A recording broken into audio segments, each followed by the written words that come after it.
წუთია დასრულდა პროცესის ხდომათა დარბაზში და ახლობით 40 წუთს გაგრძელდა მიხეილ ყაველაშვილის სიტყვით გამოსვლა და მან ამ გამოსვლის უდიდესი ნაწილი დასავლეთის კრიტიკას და საქართველოს სუვერენიტეტის დაცვაზე საუბარს დაუთმო, თუმცა აქ საინტერესოა, რომ სუვერენიტეტზე მიხეილ ყაველაშვილი საუბრობს ისე, რომ ის მთავარ საფრთხედ მტრად წარმოაჩენს ევროკავშირს და არ საუბრობს რუსეთიდან მომდინარე თუ არსებულ საფრთხეებზე.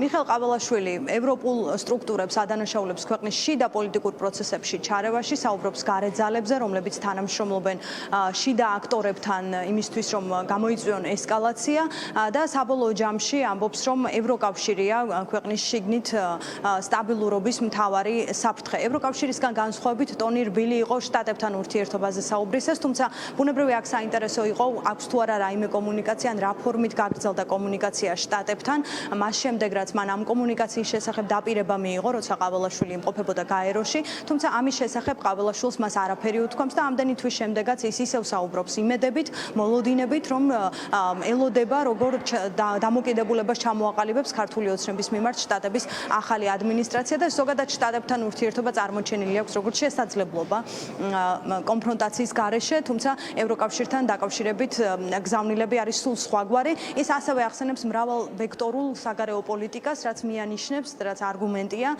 რომ ხელისუფლება არაპირებს ევროკავშირში გაწევრიანება მთავარ მიზნად დაისახოს და ის ეძებს ალიანსებს სხვა სახელმწიფოებთანაც.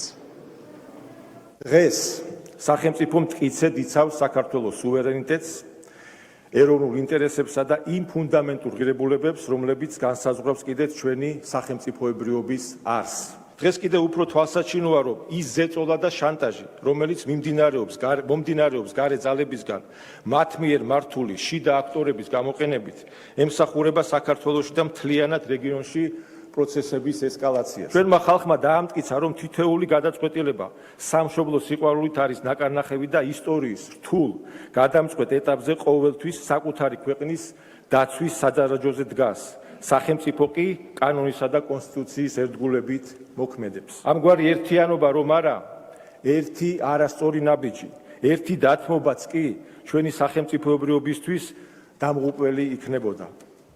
ფაქტმა, რომ ამ ზეწოლას გაუძელით, საგრძნობლად გააძლიერა როგორც ჩვენი სახელმწიფო, ისე ჩვენი საზოგადოება. ჩვენი პრაგმატული და მრავალვექტორული საგარეო პოლიტიკის არსი მშვიდობისა და დამოუკიდებლობის დაცვაა. საქართველოს სამშვიდობო პოლიტიკას ატარებს და ეს საქმით დავამტკიცეთ, რასაც არა მხოლოდ ჩვენი ქვეყნისთვის, მთელი რეგიონისთვის უსაფრთხოებისთვისაც ფუნდამენტური მნიშვნელობა აქვს. ძალიან მნიშვნელოვანი გამოდგა ამერიკის შეერთებულ შტატებში გაეროში ვიზიტი. ეს პლატფორმაც გამოვიყენეთ იმისთვის, რომ კიდევ ერთხელ დაგვეფიქსირებინა ჩვენი მთავარი სათქმელი, საქართველოს სრულ მზადყოფნას გამოთქვავს სუვერენიტეტის პატივისცემაზე, ორმხრივ ინტერესებსა და სარგებლიანობაზე დაფუძნებული მჭიდრო ურთიერთობისთვის. განსაკუთრებით უკრაინაში ომის დაწყების შემდეგ ევროპული ბიუროკრატია უხეშად ერევა ჩვენი ქვეყნის შიდა საქმეებში და ხელმძღვანელობს ორმაგი სტანდარტებით. როგორც ჩანს, ჯერ კიდევ უჭირთ შეგუება, რომ საქართველო არის სუვერენული, დამოუკიდებელი სახელმწიფო. ისინი ჩვენს ქვეყანას თავიანთი გეოპოლიტიკური პროექტის ნაწილად აღიქვამენ, რომლის ფარგლებშიც საქართველოს მათ მიერ დასახული კონკრეტული მიზნები უნდა შეასრულოს. მოუწევთ მათ შეგუება, რომ საქართველოს არის დამოუკიდებელი, სუვერენული და ღირსეული სახელმწიფო. რაც შეეხება ამერიკის შეერთებულ შტატებს, ჩვენი მხრიდან დაფიქსირებულია სრული მზადყოფნა სტრატეგიული პარტნიორობის აღდგენისა და ურთიერთობის სუფთა ფურსიდან დაწყების შესახებ, რაც გამოიხატა პარტნიორობის გზამკვლევის შეთავაზებაში, რომელშიც დეტალურად იქნებოდა გაწერილი ორი ქვეყნის ინტერესები. ყურადღებით დავაკვირდებით, თუ როგორ განვითარდება მოვლენები. საუბრობს ოპოზიციაზეც, ის სიტყვით გამოსვლის დროს შეეხო ასევე 4 ოქტომბრის მოვლენებსაც. ამ შემთხვევაშიც თქვა, რომ ეს მოვლენები იყო წახალისებული გარე აქტორების მხრიდან, ის აქ გულისხმობს ქვეყნის მოკავშირეებს და მათ ადანაშაულებს ქვეყნის შიგნით რევოლუციის ინსცენირებაში და ამბობს, რომ ქვეყნის შიგნით ოპოზიცია და საქართველოს პარტნიორები ერთად მოქმედებდნენ ქვეყნის დესტაბილიზაციისთვის, ამიტომ სტაბილურობის მთავარ საფრთხე მიუხედავად ასევე არის წარმოჩენილი დასავლეთი. ის ასევე ამბობს, რომ საჭიროა ოპოზიციის გაჯანსაღება და ერთ-ერთში იმეორებს იმ გზავნილებს, რაც ამ მიმართულებით აქვს ქართულ ოცნებას. 4 ოქტომბრის საღამოს განვითარებულმა მოვლენებმა სააშკარაოზე გამოიტანა რადიკალური ჯგუფების რეალური ჩანაფიქრი და მიზნები. ძალადობრივი გზით ხელში ჩაეგდოთ სახელმწიფო ინსტიტუტები და მოეხდინათ სახელმწიფო გადატრიალება.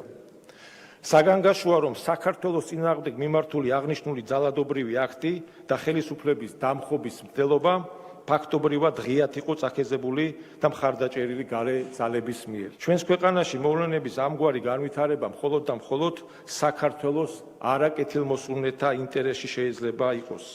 ვისაც საქართველოში რევოლუციის მოწყობა უნდა, შეუძლებელია მას ჩვენს ქვეყანაზე შესტყიოდეს გული. იმისთვის, რომ საქართველოში პოლიტიკური პროცესი საბოლოოდ მოექცეს სტაბილურ კალაპოტში და ქვეყნის თანმიმდევრულ განვითარებას საფრთხე არასდროს შეექმნას, აუცილებელია პოლიტიკური ველის გაჯანსაღება. ჩვენ ვალდებული ვართ შევქმნათ ყველანაირი პირობა იმისთვის, რომ ჩვენს მოქალაქეებს დაბალანსებულ, ობიექტურ ინფორმაციასა და სხვადასხვა შეხედულებების მქონე პოლიტიკური ძალების დისკუსიაზე ჰქონდეთ წვდომა, რადგან ეს ყველაფერი ინფორმირებული გადაწყვეტილების მიღების აუცილებელი წინაპირობაა.